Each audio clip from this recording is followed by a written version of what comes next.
بسم الله الرحمن الرحیم. ملګرو څو ورځې مخکې د پاکستان چیف جسټس ګلزار احمد ریټایر شو او د هغه په ځای باندې نوی چیف جسټس عمر عطا بندیال جوړ شو. عمر عطا بندیال د پاکستان 28 ته چیف جسټس جوړ شو.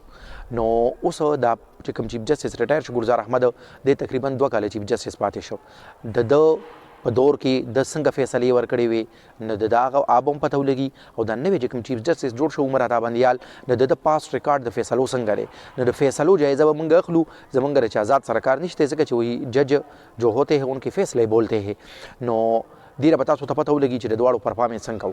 نو ګلزار احمد په 2002 کې د سیند های کورټ جج جوړ شو، 2011 کې سپریم کورټ جج جوړ شو او 2 کاله مخکې د چیف جسټس شو. نو ایز چیف جسټس د دور دی 2 کاله او یو میاشت ورو سره او د په دغه دور کې چې اکثر کم کیسز د هینډل کړه فیصلې ورکړي هغه د کراچۍ متعلق وي او د کراچۍ د تجاوزاتو متعلق وي.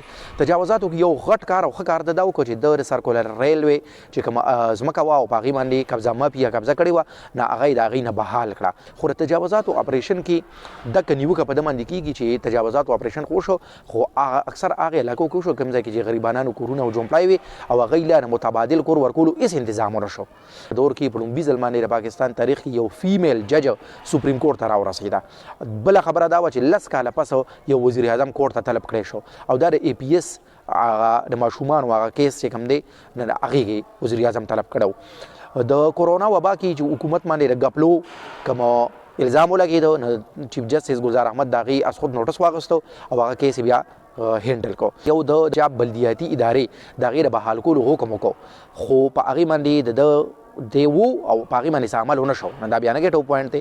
ورسره په پښتونخوا کې حراستي مراکز دي چې په هغې کې خلک قید دی نه هغه کیس چا په سپریم کورټ کې داخل کړو نه د هغه کیس کولاو نه کو. د دې نه علاوه دی چې کله چیف جسټس نو نه دی د هغې بینچ حصه وه چې کوم بینچ نواز شریف نه اعلی کړی او د آرمي چیف د قمر باجوه چې کله هغه ایکسټنشن والا د عمران خان حکومت ورکړو نه د هغې خلاف چې چا کیس سپریم کورټ ته راړه نه د هغې کیس د اورېدو نه معذرت کړو چې دا زه نشم اوریدی. دغه شان یو بل د ښه کار دا کړو چې سینټ انتخابات چې دي نه هغه حکومت چې هغه کیس داخل کړو چې دا به اوپن کیږي خفیه رای شماري به نه کیږي خفیه ووټنګ به نه کیږي نه د هغه حکومت هغه درخواست ریجیکټ کو او دا به خفیه کیږي. د یو پکې غلط کار دا و چې د په 2 کاله کې یو فل کورټ اجلاس د سپریم کورټ د ججانو نه دی شوی. نو دا د شوه د عمر عطا بندیال پاست ټریک ریکارډ د فیصلو څنګه دی نه هغې باندې یو نظر اچو. کله عمر عطا بندیال چیف جسټس جوړ شو نو لومبی بیان دا ورکوي ججو پر تنقید نه کرے فیصلو پر تنقید کرے او هغه د یو سپریم کورټ د یو فیصلې نه پس دا بیان ورکړو.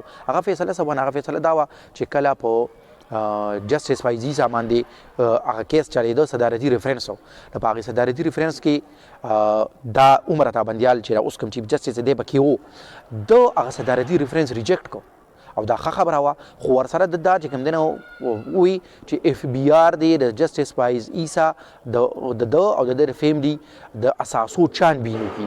اوس 10 رکني بنچ بیا بل جوړ شو او هغې دقه سپریم کورټ د لومبی فیصله چې دی پکې و هغه یې ریجیکټ کړه. نو چې خلکو په ده تنقید وکړو نو دوی به په ما باندې تنقید وکړو فیصله باندې تنقید وکړي.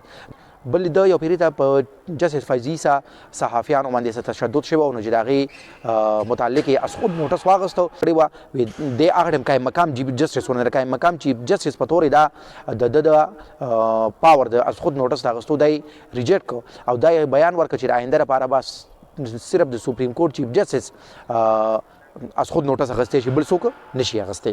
عمر عطا بندیال د هغې بینچ حصه وه کوم بینچ چې عمران خان صادق او امین ډکلیر کړی. اوس د دور چې ایز چیف جسټس دا 1 کال او 8 میاشتې تر سپټمبر 2023 پورې به دی د ده نه پس به بیا جسټس فایز عیسی راځي. د خصوصیت دا دی چې دی وایي دا پراپرټي بینکینګ ټیکس په دې امورو باندې ډېر زیات پوهه دی.